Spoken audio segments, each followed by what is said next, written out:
Nah, baik Bapak, Ibu, dan teman-teman semuanya. Di video kali ini saya akan membahas tentang risk management, isu manajemen, dan crisis management. Sebelumnya, ketiga konsep ini pada umumnya memiliki keterkaitan, namun memiliki juga peran yang berbeda-beda. Yang pertama yaitu risk management atau manajemen risiko. Manajemen risiko ini adalah sebuah proses untuk mengidentifikasi ataupun mengantisipasi masalah potensial sebelum terjadi. Tujuannya pun adalah untuk mencegah atau meminimalkan dampak negatif terhadap perusahaan. Yang kedua yaitu isu manajemen atau manajemen isu. Manajemen isu ini adalah sebuah proses yang diambil oleh perusahaan untuk menangani masalah yang sudah muncul atau sudah terjadi di lingkungan para pemangku kepentingan. Jadi di sini pihak perusahaan harus bertindak dengan cepat dan tepat untuk memberikan solusi dan mengatasi masalah yang sudah terjadi agar tidak makin membesar dan melebar kemana-mana, serta juga tidak banyak nantinya pihak yang mengalami kerugian.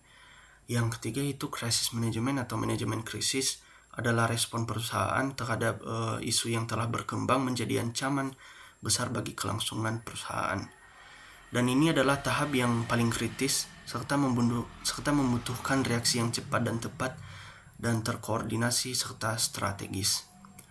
Nah, di sini juga saya akan mengambil contoh nyata perusahaan yang pernah mengalami krisis, yaitu BCA pada saat krisis moneter tahun 1998. Pada saat krisis tahun 98 ini, BCA mengalami ras yang besar-besaran dan lebih dari 35% dana pihak ketiga ditarik oleh nasabah karena kepanikan massal pada saat itu. Ditambah lagi oleh ketidakstabilan ekonomi dan politik yang memperparah situasi. Nah, pada saat itu kantor pusat BCA pernah sampai diserbu oleh nasabah yang ingin menarik uang mereka. Dan untuk penanganan krisisnya, pemerintah pada saat itu melalui BPPN mengambil ahli BCA pada bulan Mei tahun 98 untuk menyelamatkan sistem perbankan nasional. Lalu BCA juga melakukan restrukturisasi pada saat itu dan akhirnya diakuisisi oleh Grup Jarum pada tahun 2002 yang membawa stabilitas dan pertumbuhan jangka panjang.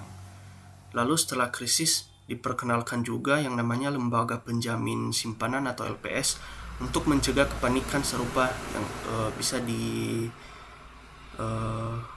akan terjadi di masa depan gitu. Lalu pelajaran penting yang bisa kita ambil dalam hal risk management ini, BCA tidak cukup siap untuk menghadapi resiko eksternal seperti krisis ekonomi dan politik.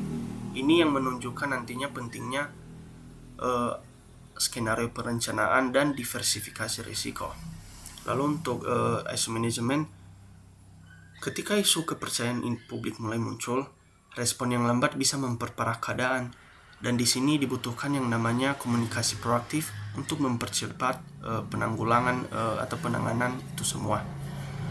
Dan untuk poin krisis manajemen, penanganan krisis yang cepat dan terstruktur juga dapat membantu, termasuk campur tangan pemerintah bisa menyelamatkan BCA dari kehancuran total. Dan untuk kesimpulannya, ketiga manajemen ini bukan hanya sebatas teori, namun fondasi juga yang nyata untuk menjaga keberlanjutan perusahaan. Di sini BCA adalah contoh hidup bagaimana krisis bisa menjadi titik balik jika dikelola dengan baik.